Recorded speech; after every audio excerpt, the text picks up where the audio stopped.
Hey everybody, and welcome back to my channel. I am your girl Molinda Jae, and I'm here to discuss a topic that I came across as I'm scrolling through the internet about millions of men are leaving the workforce and how it's having an impact on the economy. So, without further ado, let's go ahead and get into the message. Okay, so this, like I said, this is coming from Yahoo News per USA Today. All right. And it reads wanted about 2.7 million male workers in their prime working years. A big reason many employers are still struggling to find qualified job candidates is that the share of Americans working or looking for jobs is at 62.4%, well below its pre-panoramic level of 63.4%. Most of this shortfall in labor force participation can be traced to people 55 and older, both men and women who retired early during the C-19 in response to a layoff to minimize the health risk or for other reasons. But a less publicized factor is that men ages 25 to 54 have been dropping out of the workforce for decades. Their participation rate rebounded somewhat from 2007 to 2019 as an unemployment fell and wages increased in a vibrant labor market. But it slid during the health crisis and has yet to fully recover despite record job growth over the past 2 years. Where? That's all I have to say. Where? Furthermore, in the article, it reads, what is the labor force participation rate for ages 25 to 54? In January, the share of 25 to 54-year-old men working or job hunting was at 88.5% below the pre-panoramic mark of 89.2%. By contrast, the participation rate for women in that age group had climbed to 76.9%, effectively back to its pre-C-19 level of 77%. If the participation rate for prime age men was at its 1990 level, there will be an additional 2.7 million of them in the workforce, estimates economist Justin Beagley of Moods Analytics. And that could mean a big shot in the arm for the company. Oh, Lord, not them talking about the lettuce shortage. That's a whole nother video in itself. All right, so how men leaving workforce contributes to Fed increasing interest rates. Say what? Let's read. Boosting a nation's supply of workers could go a long way toward easing inflation and convincing the Federal Reserve to pause its aggressive campaign of interest rate hikes. Fed Chair Jerome Powell has said goods inflation is already moderating, but officials are focused on slowing price increases in service industries like health and education, which are tied to rising labor costs. The Fed's rate hikes are intended to raise business borrowing costs, thus curtailing hiring and investment, but most economics believe they'll tip the nation into recession this year. So it ain't so. The best way to achieve a loosening in the labor market would be to increase a labor supply. Beakley and Moody's economist Matt Couillard wrote in a recent note to clients. Which clients? Which clients are y'all referring? Okay. Why did so many U.S. men stop working? Well, let's see. Economics have long put much of the blame on the offshoring of manufacturing jobs in China. a trend that picked up steam in early 2000s after China joined the World Trade Organization. Bigley and Koyar note. Okay, do y'all know who the president was in the early 2000s? If you know, comment down below, because again, since China has joined the World Trade Organization, of course that just broadened the horizons for other companies to go not elsewhere, but expand, quote unquote, expand their resources so they can be able to get a more bang for their buck. A 2021 study by the Federal Reserve Bank of Richmond also cites a rise in male substance abuse and even heavy video game use. Another study several months ago by Federal Reserve Bank of Boston cites a less obvious reason.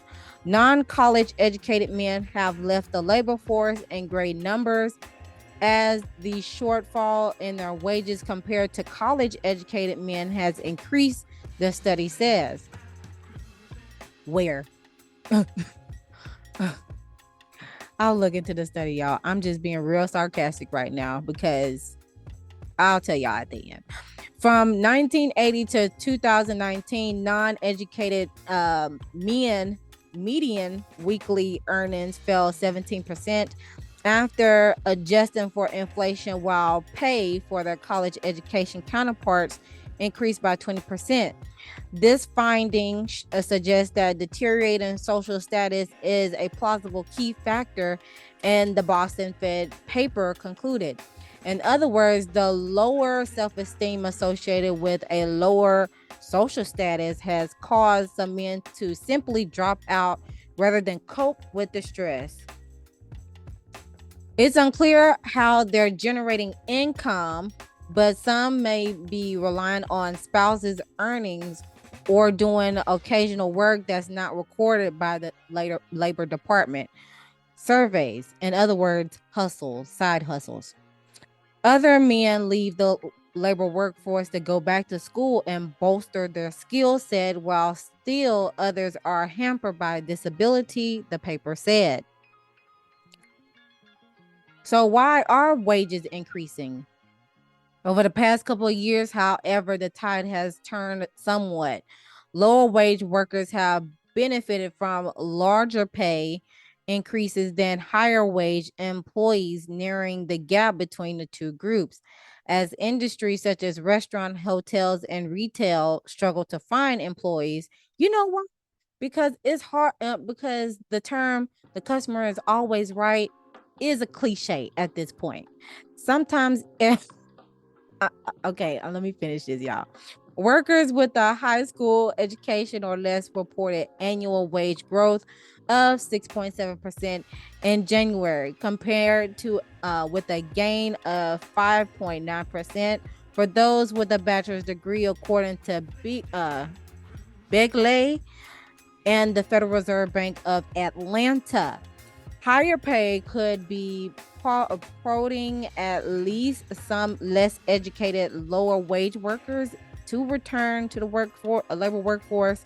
The opportunity cost of not working grows as wages increase, Bigley says. While that has happened in some extent, the gains have not been significant so far, he says.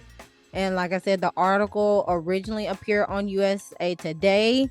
When it comes to men are leaving the workforce, leaving lasting impact on the U.S. economy. Okay.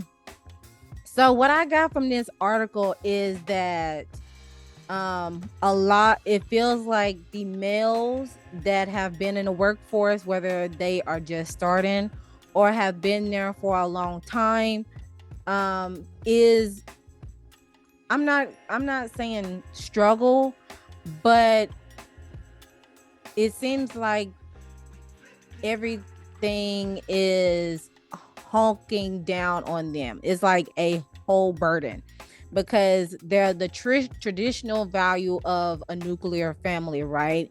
The man is the head of the household, so he takes care of everything, paying the mortgage, the light, water, all those sorts of things. That he's able, he's able to get the house, he's able to get the car, and so forth and so on.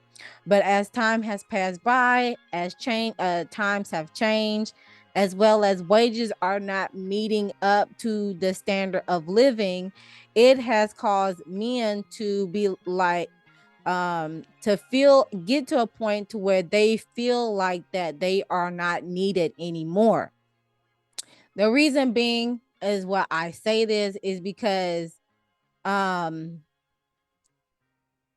as you and this has been going on, I don't know for how long, but ever since I've graduated high school and college, um community college, and a 4-year institution, um there is a such thing as like a gap year between you're having to find work, and nobody is biting because of you just now being all the cliche stories that you see on TV and the movies about, oh, as soon as you graduate, you'll be able to find a job in no time in the workforce. Well, it's not like that nowadays.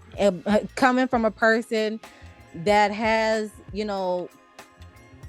quote unquote credentials per se, it is really out here hard to find a job, especially if you don't know anyone that is able to help push you, um, to get the position that you would like within the company.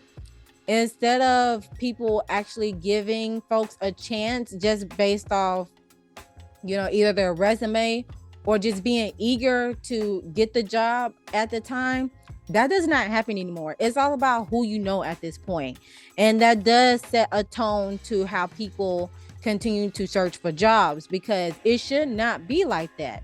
Yes, there could be some nepotism that comes into play, like, hey, this person is my apprentice or underneath my mentorship, and I'd like to squeeze them in so they can know the ropes and be able to be in your position in one day. And that's also another factor too. People are very it's all a me type of thing. Like, nobody can, how should I say this, ah is especially when it comes to, there's a generational gap per se. Like, if a young person comes aboard, and the elder is in their position, and they're either still in their prime, quote unquote, their prime years, and or they could be at their wits end, and they just don't want to let go of the job because it has provided them their, not only their stability but their status within themselves. And I have did a previous podcast segment about, we all need to learn ourselves as an individual and not let our careers and our credentials and our status define who we are. Because if those things are taken away from a blink of an eye, then who are you at the end of the day? Do you have a sense of individuality, aside the career path that you are in? Okay, because anything can change at an instant moment, knock on wood. Okay, so it's important to know your self-worth and know who you are as an individual before, during, and after, as you are getting to the workforce, because it is easy for you to lose yourself along the way. And on top of that, all the strings and burdens of trying to keep up with the standard of living. The wages are going, well, I don't know about the wages, because the federal minimum wage is still at $7.25, even though other employers have individually raised up the wages. At the end of the day, the federal minimum wage is still at $7.25. Okay, So, and that has remained at 725 ever since I was a freshman in high school.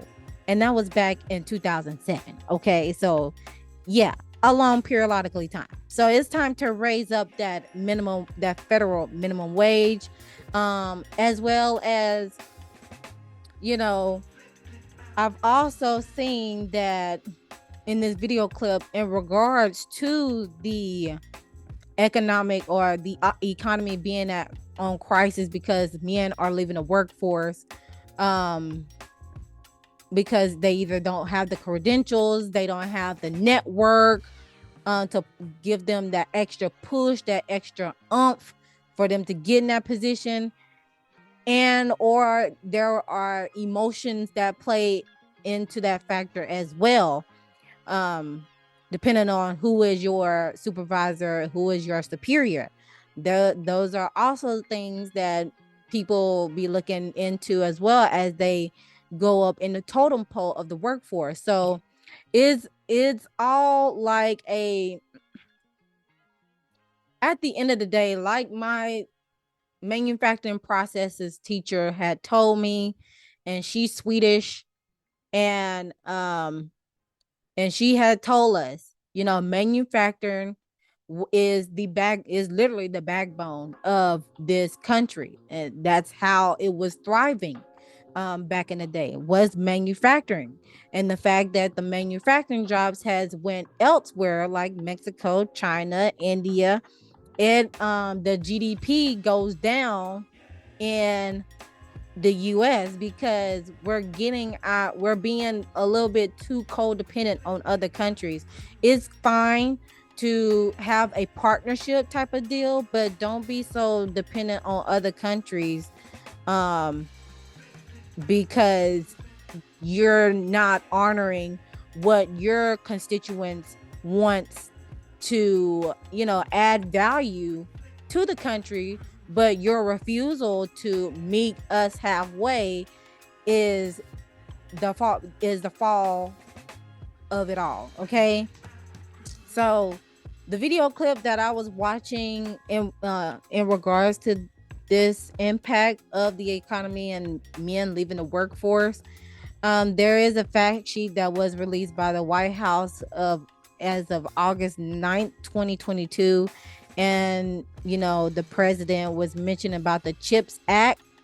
And with this is basically saying Biden's first year in office, Biden-Harris administration had implemented an industrial strategy to revitalize domestic manufacturing, create good paying American jobs, strengthening American supply chains, accelerate the industries of the future.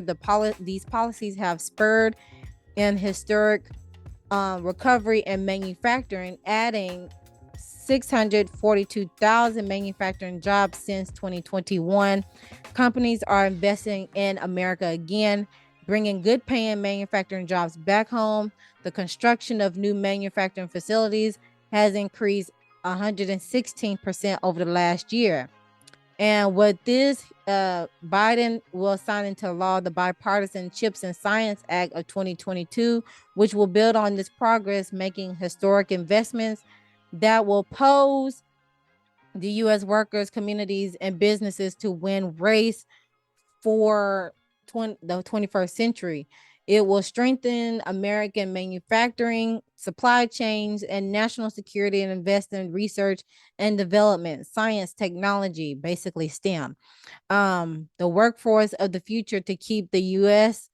The leader of the industries of tomorrow, including nanotech, clean energy, quantum computing, and artificial intelligence. The CHIPS and Science Act makes the smart investments so that Americans can compete and win in the future. Excuse me. So yeah, basically it is, let's see, the Biden Harris administration had already taken action to ensure expended responsibility deploying of CHIPS and Science Act funding, coordinating permitting for high-tech manufacturing, President's Council of Advisors on Science and Technology released new recommendations on semiconductors R&D.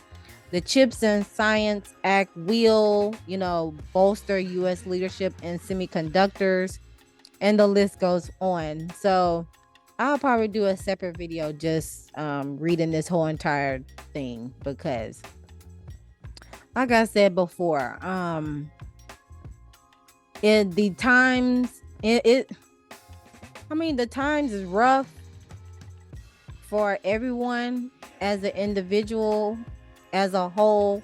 But at the end of the day, like, some of the things that they are doing is not mathing as well. Okay, first things first, can we get the educational system revamped? Okay, if the educational system can be revamped to where we are learning hardcore and soft core skills, so we can utilize those in the workplace, as well as be our best selves, then that could be greatly appreciated.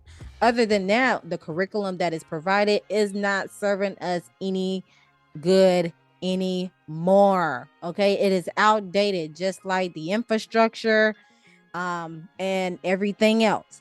So it's time for a revamp, whether it's starting from top to bottom. Okay, and it's crazy that this article mentioned the prime about men's prime working years, or just any worker's prime years. And Don Lemon and his co-workers had a disagreement about their about Nikki Haley running for president, and mentioning that she's way out of her prime to run for presidency. Well, for the men who ran for presidency, I can say they were way above their prime ages. So especially the last two. So I mean, hey, it is what it is. An eye for an eye, a tooth for a tooth. But other than that, I'm gonna cut it right here. I've spoken long enough. Feel free to leave your comments down below in the comment section about, is this affecting you? Are you still trying to find jobs that either works with your schedule? Because that's another thing. Employers got to meet the potential employees halfway, because again, times are changing, budgets are changing, the standard of living is changing in all shapes or forms. And if a person is not able to work because of A, B, and C, then where else there is left to give? So, like I said, yeah, feel free to leave your comments down below what y'all think about this. Is this affecting you in any shape or form? Well, yeah, I want to hear your thoughts. But with that being said, be sure to like, share, comment, and subscribe to YouTube channel if you haven't done so already. Hit that notification bell so you know the next time I upload a video, and I'll see you guys in the next one.